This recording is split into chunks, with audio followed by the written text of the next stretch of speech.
Hello guys! Narito na ang karugtong ng ating kwento. Heart Never Lie. Grand Finale. Nagmamadaling pinuntahan ni Norman ang kanyang mag-iina matapos makatanggap ng tawag mula kay Arlene na paalis ang mga ito. Kahit nasa kalagitnaan ng meeting ay umalis siya without thinking anything. Who cares? He is the boss and the owner of the company. Basta ang mahalaga ay mapuntahan ang asawa niya. Halos paliparin na niya ang kotse, makarating lang sa bahay ng kanyang mga biyenan. Mura.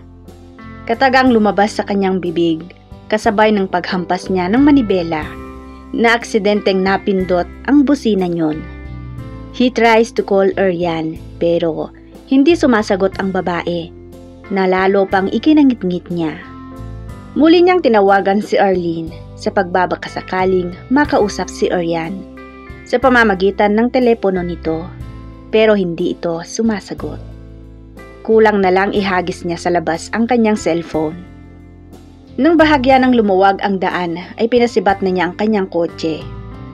Wala na siyang pakialam kung binubusinahan pa siya ng ibang motorista o mahuli ng traffic enforcer at kasuhan ng reckless driving. Sumigit-sit ang gulong ng kanyang kotse sa harapan ng mansyon ng mga magulang ni Aryan. Mabilis siyang umibis at sunod-sunod na doorbell ang kanyang ginawa. Pinagbuksan naman siya ng guard. Hindi pa man niya nakalabit ang doorbell ng main door, ay bumukas iyon. Aryan, are you sure of this? Si Arlene na sumunod sa kapatid palabas. Yes ate, napag-usapan na natin to, hindi ba? As you see, pumayag sila mommy at daddy. So you are leaving? Itatakas mo ang mga anak natin? Ilalayo mo sila sa akin? Wika agad ni Norman nang masalubong ang magkapatid. Yaya, isakay na ninyo sa van ang mga gamit, susunod na kami. Utos ni Aryan sa dalawang yaya ng kambal. Opo ma'am, ani Yaya Esther na agad sinunod ang amo. You can't do this. Nagkasala ako, oo. Pero hindi naman yata tama na ilayo mo sa akin ang mga anak natin bilang kaparusahan. Muling wika ni Norman. Pawisan na ito sa sobrang kaba. Ngumisi si Aryan. Wala ka nang magagawa para mabagong isip ko. Makakabuti ito para sa atin at sa mga bata. Nakangising tugon ni Aryan. Akala ko ba hindi ka selfish? Medyo bumaba ang tono ni Norman. Hindi naman talaga. Then why are you doing this? Saad nito na mababanaag ang sakit sa boses. So, pagiging selfish na yon? Hindi ko ipagdadamot sa iyong mga bata. Why do you have to leave?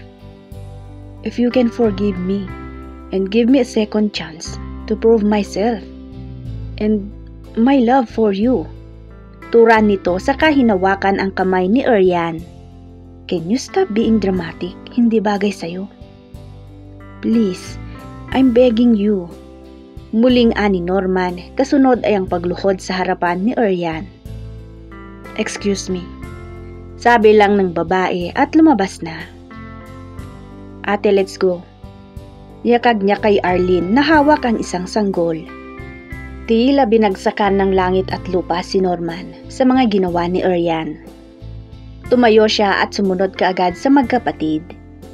Sinubukan pang pigilan ang kanyang asawa, ngunit hindi na lumingon pa si Aryan. Sumakay na lang din siya sa kotse upang sundan ang mga ito. Subalit, hinarang siya ng mga guard. Paraanin ninyo ako!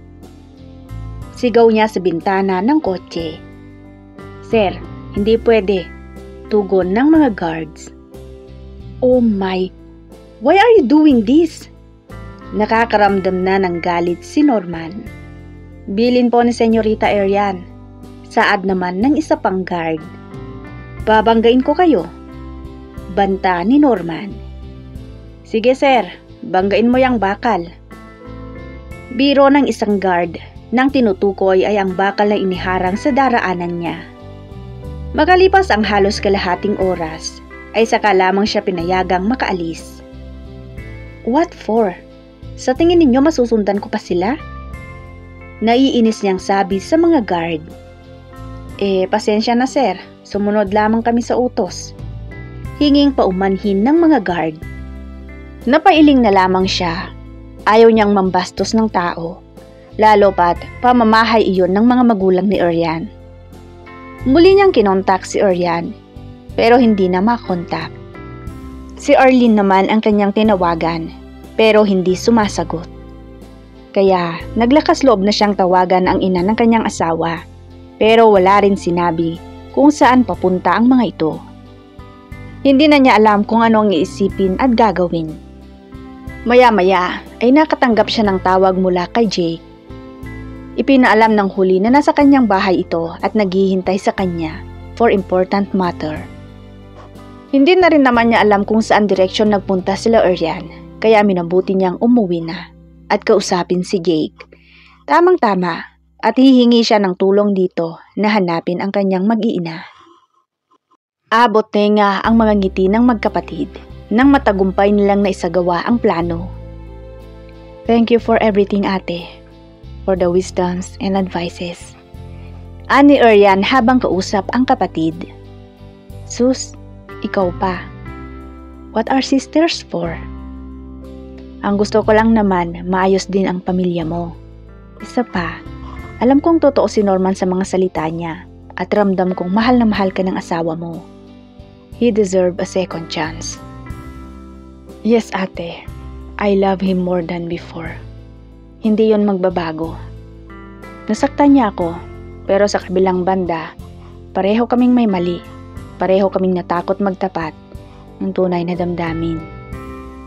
I'm happy for you, and I'm sure your best friend feel the same, wherever she is right now. Tumingala si Arian sa langit at ngumiti. Nabuo sa kanyang imahinasyon ang nakangiting mukha ng kanyang pinakamatalik na kaibigan. Magsasalita pa sana si Arlene, pero lumapit si Jake sa kanila. He is coming. Ani nito. Kinuntsaba rin kasi nila ito at ang iba pa nilang mga kaibigan. Iba rin ang surprise mo, Mars, ha? Ani Angeline. Para maiba naman, Mars. Nakangitong tugon ni Arian. I'm so excited to see Norman's face reaction. Saad naman ni Bianca. Nagtawanan sila sa bagay na yon. Sinadya nilang ihanda lahat iyon habang nasa mansyon ng mga magulang ni Arian si Norman. Si Jake na ang bahala kay Norman upang hindi muna ito umuwi. He's here. Saad ni Tyrone na mabilis na lumapit sa mga kasama.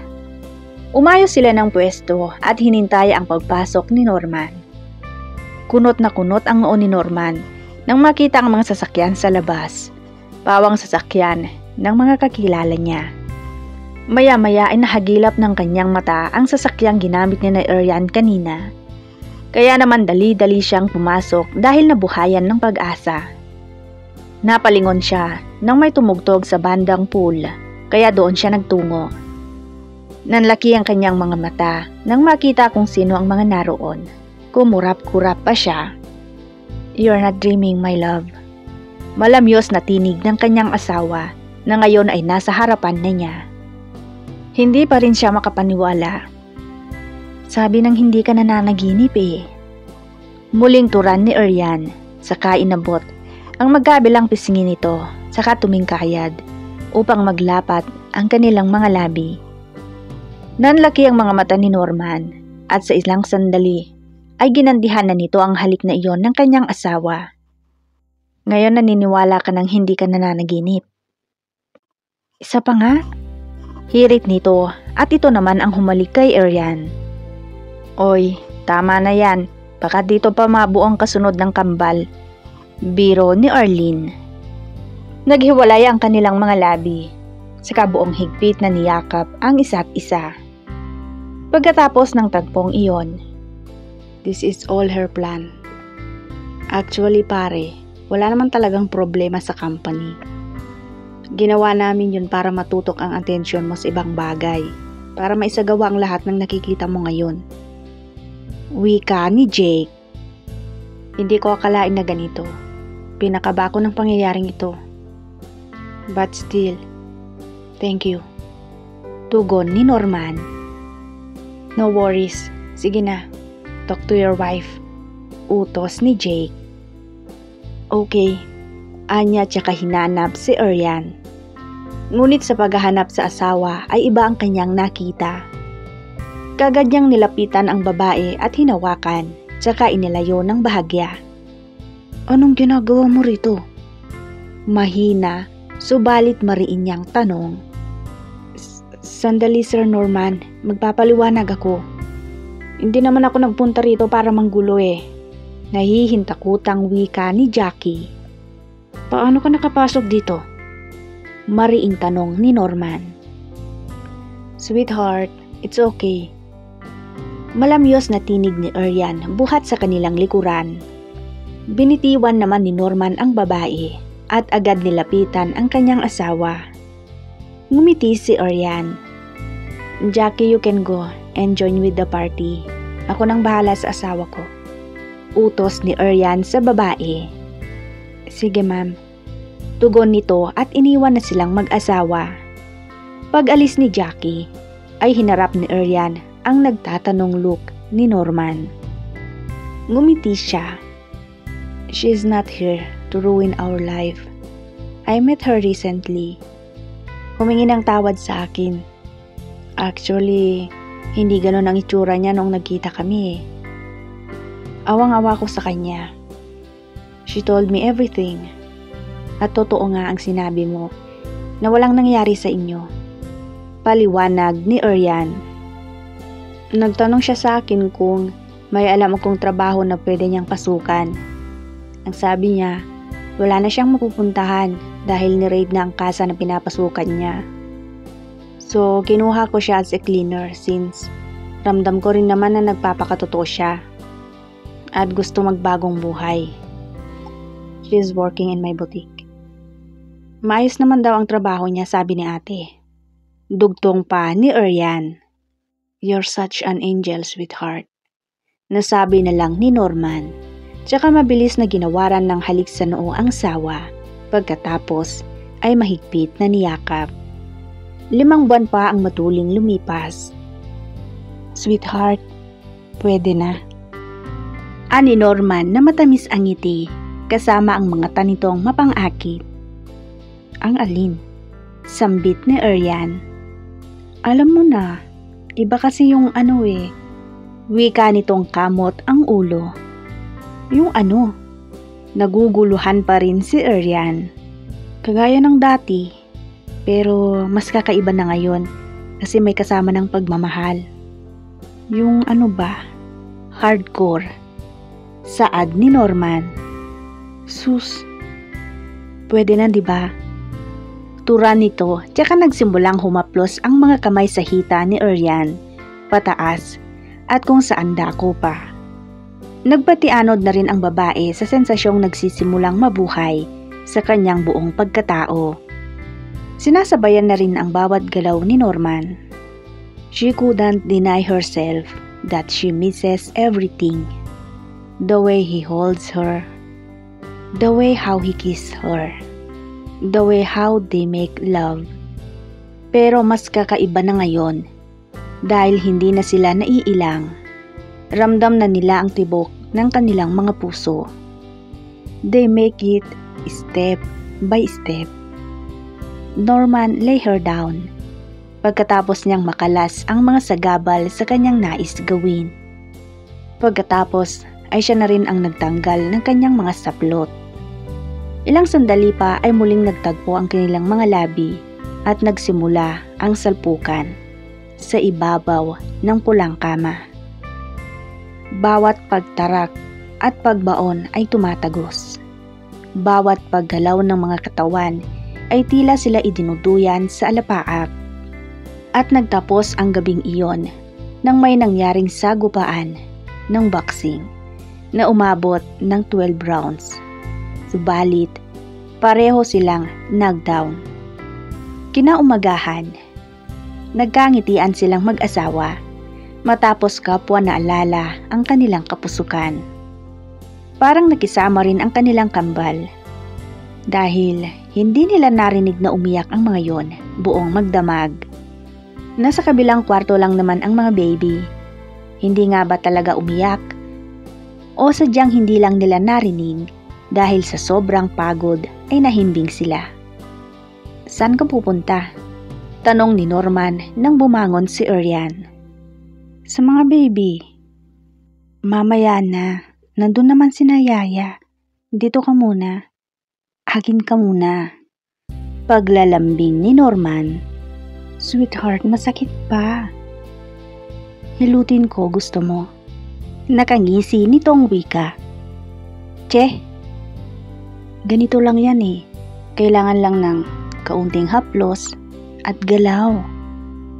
Saad nito at sinimulan kunwari ang pagmasahe sa balakang ng asawa at kung saan na napunta. Wala nang nagawa si Arian kundi ang muling ipaubaya ang sarili sa kanyang asawa. Muli nilang pinagsaluhan ang tamis ng kanilang pagmamahalan. Pagkatapos nilang marating ang rurok ng kaligayahan, ay muli silang nakatulog. Sa sumunod pang mga araw, naging maayos at masaya ang kanilang pagsasama. Napupuno araw-araw ng saya ang buong bahay dahil sa kanilang kambal. Wala na silang mahihiling pa. Sinubok man sila ng tadhana. Nawalan man ng pag-asa ang isa sa kanila. Ang importante, hindi sumuko ang isa. Hindi nawalan ng pag-asa at lalong inilapit ang sarili sa Diyos. Hanggang sa binigyang katuparan ang hiling na matagal nang idinadalangin at ngayon ay kanilang ipinagpapasalamat ng lubos. Akala ko talaga iiwan mo ako noon. Saad ni Norman. Bakit? Sambit ni Arian. Paniwalang paniwala ako eh. Ani nito na hinigpitan ang yapos sa likod ni Arian. Natawa si Arian nang maalala ang tagpong iyon. On the other hand, naawa siya kay Norman nang lumuhod ito sa kanyang harapan. Pero pinilit niyang hindi magpahalata. Tinatawanan mo lang ako ah. Halikan kita riyan eh. Gigil na naman si Norman. Sige nga oh. Anyang ipinorma pa ang labi. Wala namang ano-anong sinibasid ni Norman ng halik ang asawa. Hindi alintanang nasa hardin lang sila at maaring makita sila ng mga kasambahay. Halos mapugto ang hininga ni Arian nang maghiwalay ang kanilang mga labi. Ang cute mo talaga kapag naaasar ka. Saad ni Arian nang bumalik sa normal ang paghinga. I love you. Sambit ni Norman at hinaplos ang pisngi ni Arian.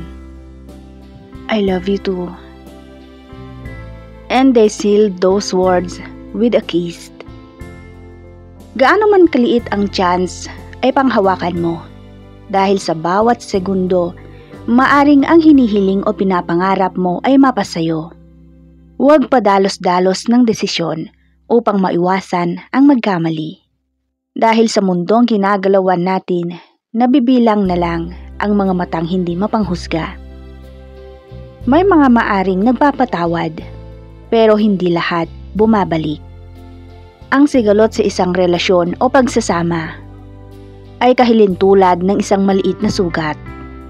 Habang maaga pa ay sabihin upang maagapan at hindi na lumala pa. At dito po nagwawakas ang ating isang kwento. Ako po ay lubos na nagpapasalamat sa mga sumubaybay. Hanggang sa susunod na kwento.